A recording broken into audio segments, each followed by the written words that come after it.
తాడేపల్లి మండలం ఉసిరికాయపల్లి కోట మైసమ్మ దేవాలయాన్ని భక్తులు దర్శించి వాహనాలకు పూజలు చేయించుకుంటూ మొక్కులు తీర్చుకుంటున్నారు.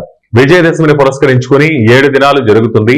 అనేక మంది వివిధ ప్రాంతాల నుంచి వచ్చేవారు అమ్మవారిని దర్శించుకుంటున్నారు. దేవాలయ నిర్వాహకులు అన్ని ఏర్పాట్లు చేశారు. వారు మాట్లాడుతూ భక్తులు భక్తి శ్రద్ధలతో అమ్మవారిని దర్శించుకుని వారి కుటుంబాలు ఆశీర్వాదాలు పొందాలని కోరుతున్నాము. దొంగతనాలు ప్రమాదాలు జరగకుండా పోలీసులు జాగ్రత్తలు తీసుకుంటున్నారు.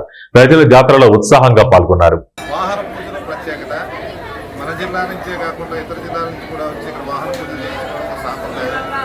ఈ మహాజాతరకి వచ్చే భక్తులకి అన్ని సౌకర్యాలు దేవస్థానం తరఫున ఏర్పాట్లు జరిగి మెడికల్ క్యాంపు, తర్వాత స్టార్స్ అని, తర్వాత ఎడ్యుకేషన్స్ అని వివిధ రకాల అన్ని కట్టడం జరిగింది.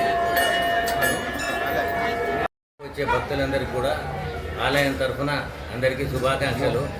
గత చాలా సంవత్సరాల నుండి ఇక్కడ జరుగుతున్న జాతరకి ప్రతి ఒక్కళ్ళు కూడా ఎవరికి ఇబ్బందులు లేకుండా మంచినీళ్ళకు కానీ, వాహనాలకు కానీ, ఇంకా ఉండటానికి కానీ, కాపులు వీటికి అన్ని రకాల సౌకర్యాలు కూడా కల్పించి భక్తుల సౌలభ్యం కోసం దేవస్థానం వారు, ఎండోమెంట్ డిపార్ట్మెంట్ అన్ని ఏర్పాట్లు చేయడం జరుగుతున్నాయి.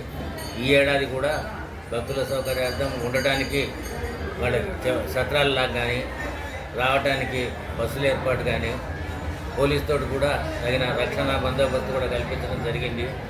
అందరూ కూడా ఈ సదవకాశాన్ని వినియోగించుకొని భక్తులందరూ వేలాదిగా అమ్మవారి దర్శనానికి తరలి రావాలని చెప్పి దేవస్థానం తరఫున చైర్మన్ గారు నా మనవి. శుభాకాంక్షలు. శ్రీ కోట మైసమ్మ అమ్మవారి దేవస్థానం